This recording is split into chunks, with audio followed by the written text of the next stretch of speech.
Hello? Hello, I think I'm out front, but I don't see an address. I don't want to knock just in case. You're right. I always forget that until somebody says it. No worries. Okay, I'm coming We up. just moved here. There's no numbers up. No worries. Okay. I'll see you All soon. right, hold on. Hello? How are you? Good, how are you? Good. Oh my gosh, you're so beautiful. That's a good color on you.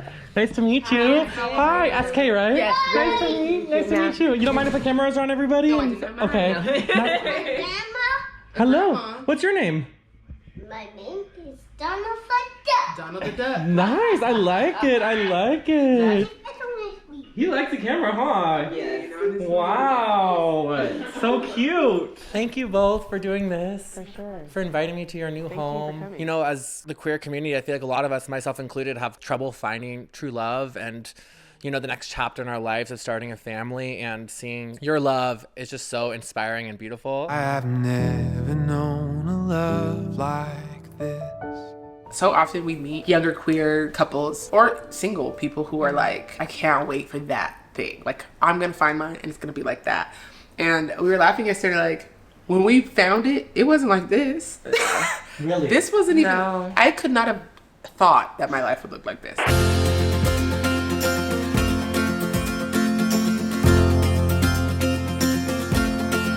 I'm Matt. Nice to meet you. Say hi, Matt. Hi, Matt. Hi. And this is my camera. Nice to meet you, Matt. See? You want to hold it? See, look. Yeah. See, mommy? Oh, sorry. You see Can us? you see me? Cool, right? Doing great.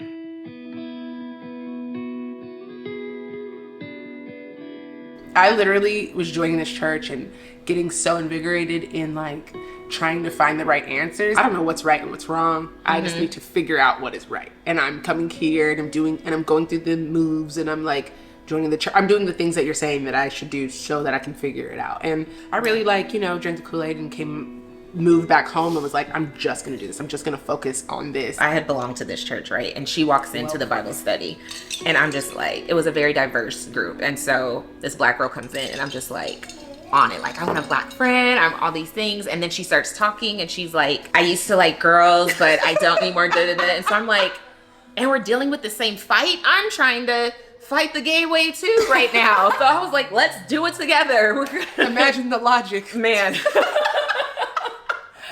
Looking back on it.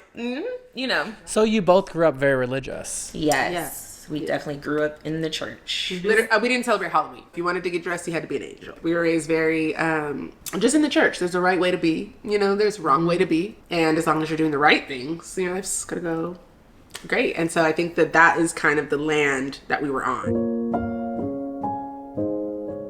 There's this thing about the 3 F's.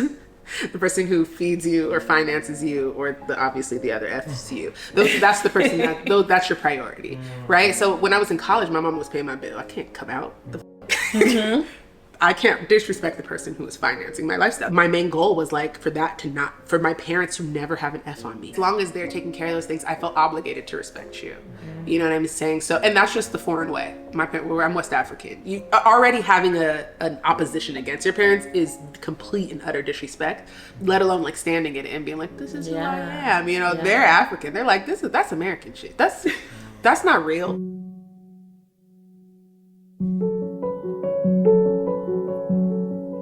So we were at my cousin's wedding, and they usually last like a weekend. So like on the very last day of this wedding, we're at a picnic or something like that. And my sister's like, we're just gonna tell him. And so she pulls my dad over to come talk to us. And I was like, well, you know, and Lindsay wants to just tell you something.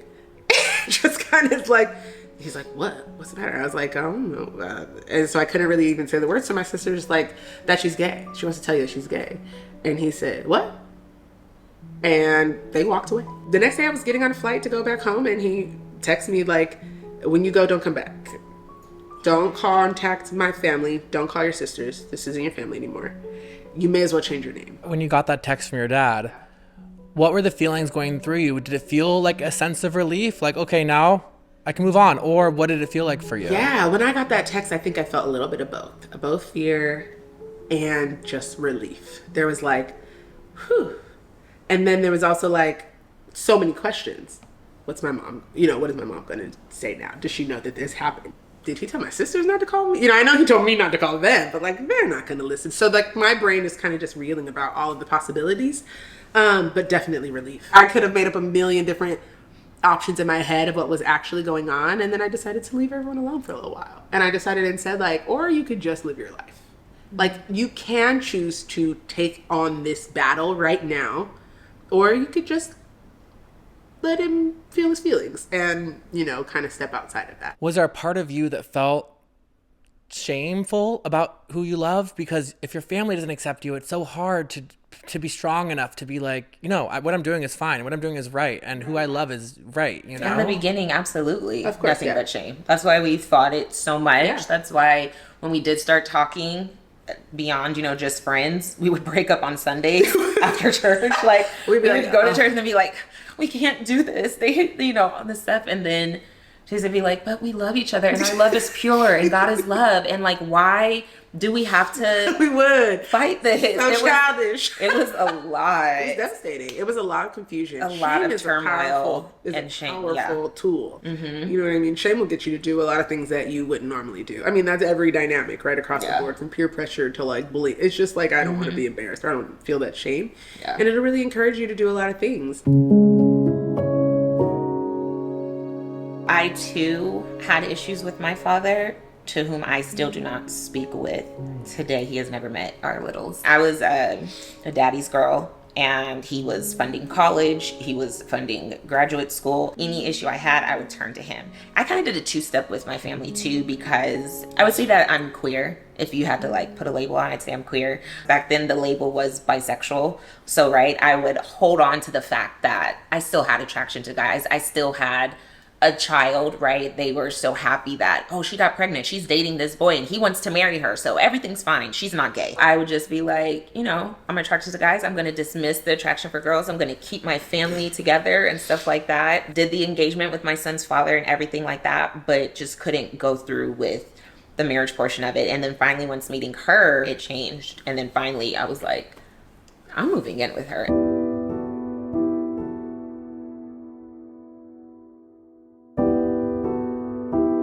She carried first, and he let us know that he did not see our son Lennox as his grandchild because she carried the baby. And that was really hard for me because he would take my eldest on trips, right? Technically, you want to base on the Bible, born out of wedlock, right? Not married, but you still cherish that grandchild. You still acknowledge that grandchild.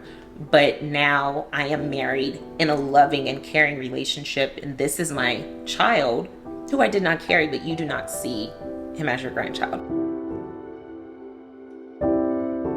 And he was so ready, right? Oh, you're pregnant, we're having, you know, a grandbaby, another grandson, and it's just like, no, you're not gonna show, you know, a different love to these kids because of blood. My dad's a narcissist, and he is very, very skilled at gaslighting. He's a lawyer, right? I mean, like it's just it's a trained skill you can learn. And so it just, the effort that I was just tired. I finally just got to a point where I was just so tired, and finally, and going to therapy and really like even talking about it now, I'm still like shaking, but I just finally got to a place of finding the words and receiving the tools to be like, this is a boundary that I am setting up, not for you, but for me. If you can't respect that, then I just need distance. And especially once I was pregnant, I was like, this is going to be a beautiful, peaceful birth. We did back and forth for a while because my therapist was like, is this a relationship you cherish, you want to work on? I was like, yes, of course I do. I love my dad. I do. I just came to the realization that I really don't like who you are as a person and how you handle a lot of things. I also don't agree with a lot of your views and what you stand on, especially him and how he holds it down for, you know, his Christianity and how he views it and stands for it within his 4th or 5th marriage that he's now on. Just to throw that in. I'm just saying. It's almost like hypocritical. It's like, sure, when you pick what you want and you leave what doesn't apply. Yeah. He has told us multiple times that he doesn't believe that all sins are equal. He feels strongly that our sin is bigger than his. That he can get as married as he's like, I hear what you're saying. And I'm like, that's biblical. There's a verse in the Bible that says that all sin is equal no matter. I don't believe that. So like he can vocalize that like things don't apply to me in the Bible. Yeah. But God forbid they don't apply to us. What was that adjustment period like when, you go from being a daddy's girl to learning that you have to put the boundaries up? How did you emotionally handle that? It was very hard for me. And it was something that I'm only about to cry because I'm just...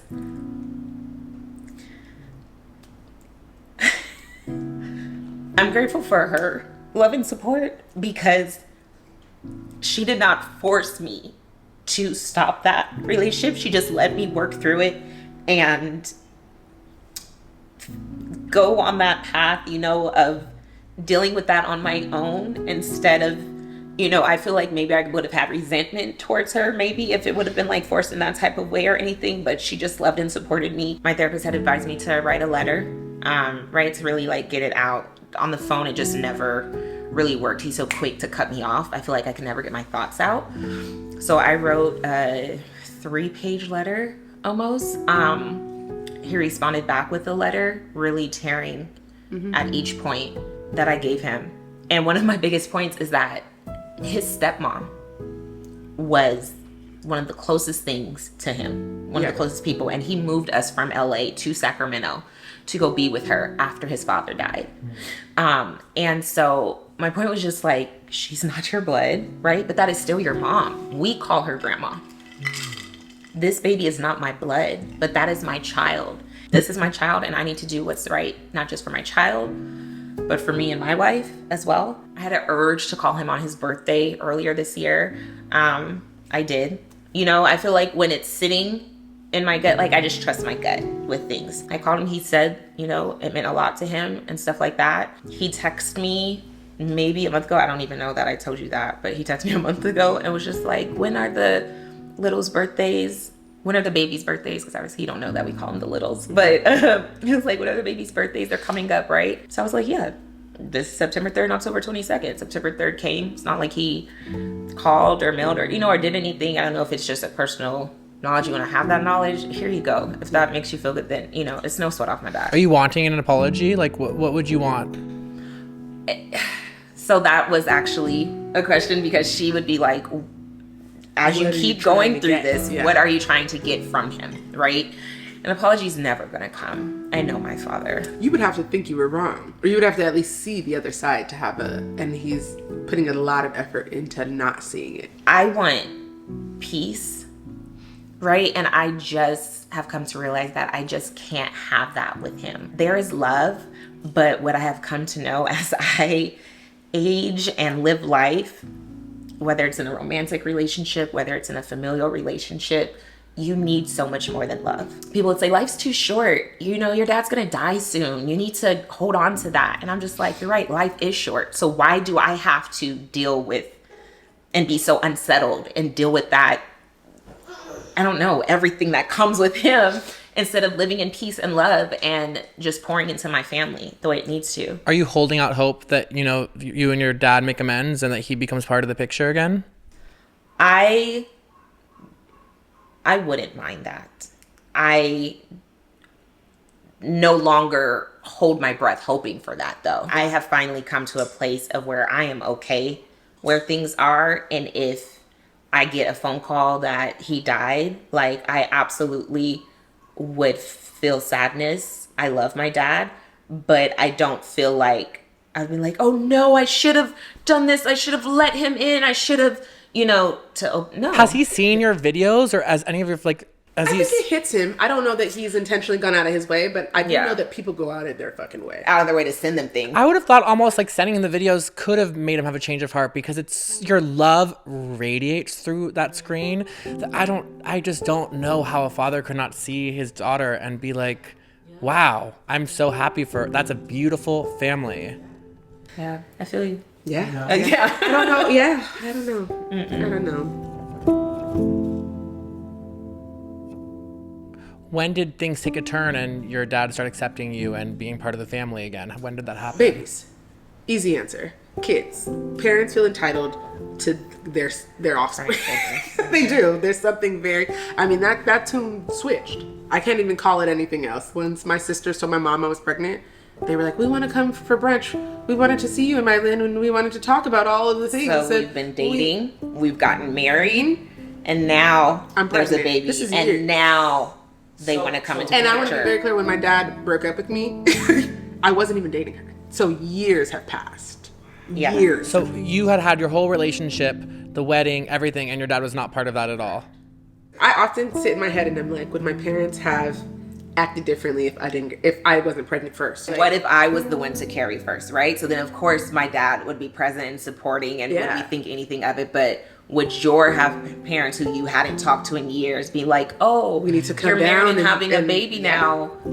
we need to come down and we need to repair your We don't Would know. you have cared to repair it? You don't know. All those things still sit. That's what I'm saying. I'm not a forgetter. I'm going to forgive you, and I'm going to operate. Are you with holding all these respect. grudges in our minds? No, it's I'm not holding that. We're you. just kind of like, wondering how it would play out. But we understand that that's not how it played out where we are today. Right. Yeah, And that, once I did get pregnant, they have been fully supportive, Yep. of it. Noxie, we're almost done. Go finish your show. Thanks, baby. Yeah, we'll finish up right now because we can feel the energy happening. I am so thankful for meeting you both. And I think about the beginning of the interview and you're talking about the 3 F's. And what's so beautiful is that like the finance now, a lot of your finance is coming from people celebrating your love. You're absolutely right. So The feeding too. Y'all get that. Truly, yeah. It's so really special. amazing to think that the thing that kind of held us up early on is Yeah. what is exactly making the rounds now and making us live a very beautiful life. It's so beautiful, and I just think so many people are going to find inspiration from that. That when you're able to be living your authentic self, it may take time, but you will be celebrated for that in the end, and it's so special. Yeah. Authentic is an important word for me right now. Nazi, you say bye. You say bye to Matt. Nice to meet you. I'll take it. Thank you both. Thank you so much for allowing me to come. It really was great. Thank you.